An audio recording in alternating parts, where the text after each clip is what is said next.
Vou ser persistente ou vou parar? E vou voltar para casa? E vou continuar vencendo porque você venceu, porque você não parou. E começar a dar desculpas.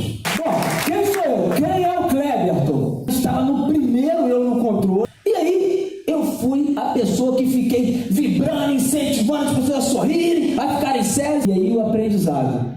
Esteja preparado para as oportunidades. Aquilo já me deu autoridade na internet, porque a pessoa falou, rapaz, imagina a palestra desse cara. 2018, segundo eu no controle cresceu e eu cresci junto. Virei mestre de cerimônias do evento. O segundo aprendizado é, se você está numa empresa bacana, ela está crescendo, você vai crescer naturalmente com ela. Fica lá, que vai dar tudo certo. 2019, não tinha mais vaga para mestre de cerimônia, mas tinha vaga para carregar cadeira. Eu nunca carreguei tanta cadeira na minha vida. Como você faz qualquer coisa, você faz tudo. Eu me tornei especialista em carregar cadeira.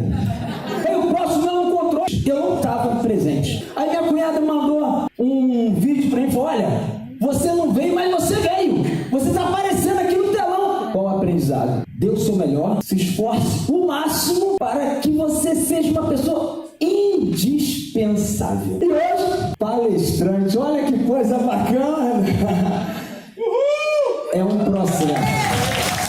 Eu não sei se no processo você está naquele momento que é a pessoa que está tendo que fazer graça para o outro sorrir e ficar bem na foto. Não sei se nesse processo você já está ali no co-main event, você é o mestre de cerimônias. Ou se nesse processo você é a pessoa que está carregando cadeira. Que as pessoas nem saibam o seu nome, nem te cumprimentem. Mas eu tenho uma boa notícia para você.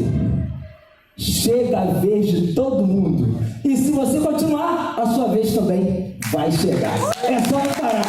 Eu sou o cara que correu 1.000 quilômetros, corri 2.000 quilômetros, 3.000 quilômetros, 2.000 milhas, 4.000 quilômetros, 3.000 milhas, 5.000 quilômetros. Mas existem muitos tipos de corrida. Nenhuma corrida dessas são tão desafiadoras como a corrida da vida. E eu vou trazer um pouquinho do que eu vivenciei, que eu acredito muito, que pode nos ajudar a vencer essa corrida. Vale muito a pena você ouvir conselho de pessoas que estão onde você gostaria de estar. O primeiro desses passos para você conseguir vencer essa sua corrida é se livrar dos pesos. O peso, ele atrapalha. Todo mundo já correu com uma mochila nas costas e sabe a dificuldade que é. E quais pesos podem nos atrapalhar no nosso dia a dia? Algumas práticas que nós temos, algumas ideias que nós cultivamos, ou relacionamentos que nós insistimos em manter e que são verdadeiros pesos. Como exemplo de prática, tem gente que come muito, tem gente que come pouco, tem gente que gasta muito dinheiro com o que não precisa, tem gente que é muito mão de vaca, tem gente que dorme demais, tem gente que dorme de menos. Não tem nenhuma maldade,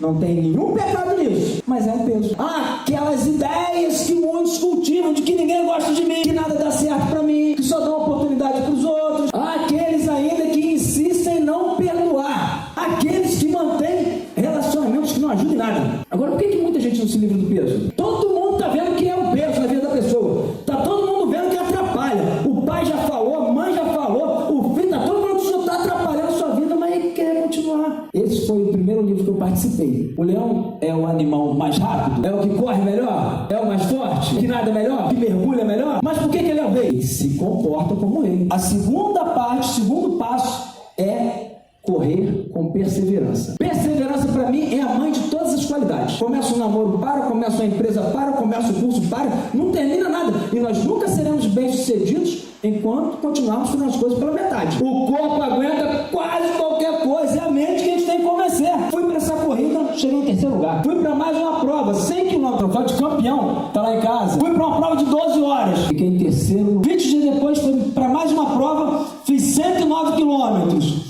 E aí chegou a maratona do Rio de novo. Só que agora eu era outro cara. A coisa estava diferente na minha vida. E fiz 127 quilômetros na maratona do Rio. E aí eu estou em casa no WhatsApp. Aquela pergunta de coach. Já imaginou correr 1.000 quilômetros em 10 dias? Boiando bebe água suja. Quem sai na frente bebe água limpa. É nessa que eu vou. Nesse livro, o primeiro capítulo eu falo: decida vencer. As mulheres usam sapatão, às vezes incomodam uma bolhazinha, né? Arte, né? Bolha pequenininha. Imagina uma bolha desse tamanho. E não foram só as bolhas. As coisas iam acontecendo ao longo da prova. E o pé? Cadê o tornozelo? E eu preocupado com a prova. Conserta rápido meu pé que eu tenho que correr.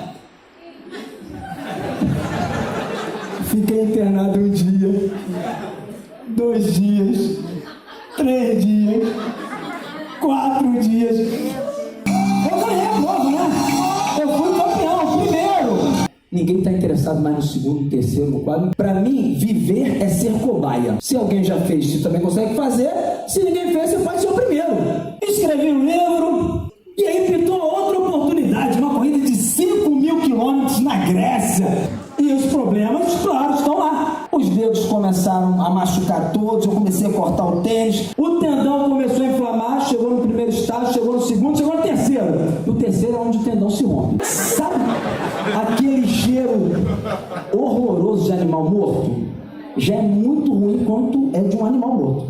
Você não faz ideia quando o cheiro sai de você. Você é persistente ou vou parar? E vou voltar para casa e começar a dar desculpas. Aqui eu estava com 4.680 quilômetros. E aí quando ele mostrou a foto, eu já comecei a chorar na hora. O celular lotado de mensagens, pessoas chorando do outro lado, falando, nossa, falando dos desafios, das dificuldades que eles estão enfrentando e por muitas vezes parando e me vendo ali e eu continuando. Mas um sonho chamado Grécia. Ganhei minhas medalhas, escrevi um novo livro que eu estou lançando hoje, comecei a aparecer em alguns jornais, isso foi muito legal, né? Para a autoestima é bacana, um exemplo de perseverança, mas para mim, nenhum exemplo é tão forte como a Gabriele Anderson. Olimpíada de Los Angeles, 1984. Você precisa continuar, os seus filhos estão olhando para você, a linha de chegada é logo ali, e vai ter uma série de pessoas que vão te aplaudir, que vão continuar vencendo, porque você venceu, porque você não parou. Mas como é comum as pessoas falharem nisso? Você pode tudo na vida, menos desistir.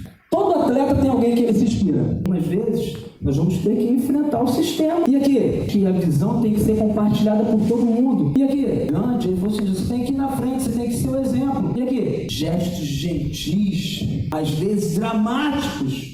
E essa imagem lembra quem? Ele falou, gente, no mundo vocês terão problema, terão dificuldade, mas fiquem animados, tá? Eu venci e vocês vão vencer também. Livre-se dos pesos, corra com perseverança e mantenha o foco. Muito obrigado, pessoal.